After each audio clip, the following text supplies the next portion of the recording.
Hi, welcome to episode 8 of Two Doctors Tell the Truth. And I'm Dr. Richmond, and I have been looking forward to doing this episode for quite a long time. And I want to introduce Dr. Fiorillo. So I'm Dr. Fiorillo, and today we're going to talk about parasites. And it's funny, why are we talking about that? If you have any sort of social media reels or anything, you're seeing this on there. And just a little while ago, my daughter said, "What's the podcast on today?" And I said, "Parasites." And she was like, "I can't believe you're saying that. I think I have parasites. My friend just took these seeds and all this stuff came out, and I definitely have parasites." And people I think, are just making so much money on the fear. You eat sushi, you eat tuna tartare, you have parasites. You better take this just in case. And there's a lot of people selling. I can't stop laughing. I can't stop laughing because it's so cray. It's like the craziest shit ever. So, myth: most of us in the United States do not have parasites. Okay, that's a myth.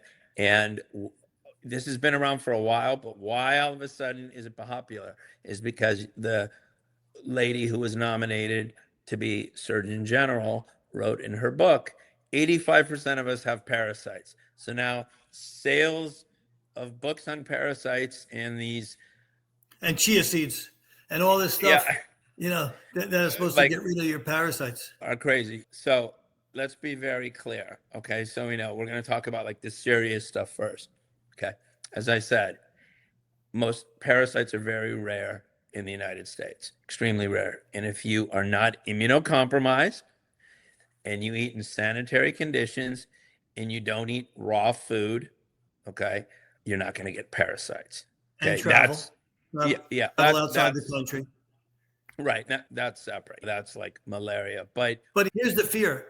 Mike. How do I know? Maybe I do. I feel bloated. I see floaters in my eyes. I have all this stuff. I'm just going to take it. Maybe I do. I'm just going to cleanse it out.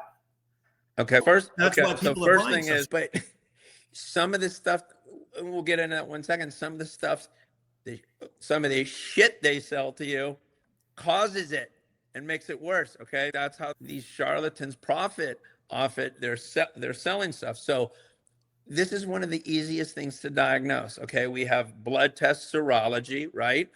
Hematologists look at blood smears, and you remember in medical school on rotations looking at blood smears. We can do fecal testing. We can do urine testing.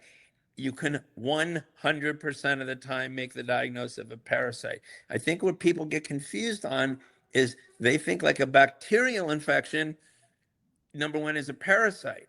And for example, when women take antibiotics and they get an overgrowth of yeast in their vagina, that is not a parasite.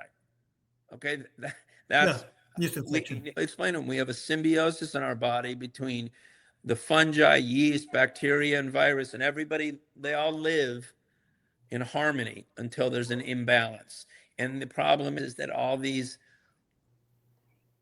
I don't even know what you call them on the internet, all these wellness hacks. What happens is something gets hot, someone makes a video, and then someone else, and then your feed gets it, and every time you put it in there, you're seeing, take this for a parasite cleanse. You're going to feel so much better. So the bottom line is, chances are a very high chance you do not have a parasite unless you traveled outside the country, you have a high propensity to eat a lot of raw food, and a lot of times you will know if you have a parasite. I know someone that actually saw one come out. So, there's your diagnosis. So you're always symptomatic. If you think, correct. You're always symptomatic. So if you think you have a parasite, or you're just watching this and you're paranoid and you're freaked out, you go see your gastroenterologist. Yeah. Or any doctor can do a stool test, urine testing, blood serology. So let's just go through the most common in the United States. Number one, pinworms. Pinworms are really common in kids who play in sandboxes, go to the beach because dogs poop in them, and it's fecal oral, extremely common. And the kids complain of like itchy butts. And the thing is, you look at night with a flashlight and see a little teeny worm. Okay. Pinworms. Number two, giardia. And we've all heard of giardia. That's in fresh water. So that's, you go fly fishing, you go, or you spend the weekend on a river or lake and you drink the water. Next thing you know, you feel sick, a few days bloating, nausea. weight loss, Symptomatic. very treatable. Okay. And all these are parasites. And again, parasites mean that it's an animal that basically, or it's an organism that lives off you, which is a bacteria. Bacteria don't need to live off you. Okay. Third, trichomonas, which is a sexually transmitted disease. Fourth, another thing, which is a tick-borne disease in the Midwest called babesiosis. And then there's a couple of rare ones, but basically, Tapeworm but those are, it's actually uncommon, in the believe it or United not, States. unless you're eating. Okay. But what I want to talk about, and I've been excited to talk about, okay, so there's, and I showed you pictures. So there's this crazy entity called the ropeworms, okay, and it's all over the internet. And so in 2013, this Russian doctor self-published in a non-peer review Russian journal the life cycle of a ropeworm. And all they are, the mucus, which is like mucus in your mouth, it's a mucus lining, a mucus like cast of your colon. So certain diseases you make more mucus, like in Crohn's or ulcerative colitis, you make more mucus. But they're also having you drink some of these cleanses that they're having you drink. There's a chlorine cleanse that produces more mucus. And then if you do a certain enema, okay, so they're promoting lemon and eucalyptus enemas you've seen, and coffee enemas, cause this cast, this lining that looks like a giant worm that's hollow, come out your behind, and people are And it's collecting not it. a worm. Okay, I had a nurse that brought in bags of it to my office, and I was like, Natalie, I'm gonna vomit. This is disgusting. I'm telling you, I had worms. I'm sending it to the lab, and they come back 99% human DNA, which means it's from you. It's not Yeah. from So anything what else. Dr. Richmond's trying to say is that ropeworms, they're not worms. There's normal mucus in your intestines that come out.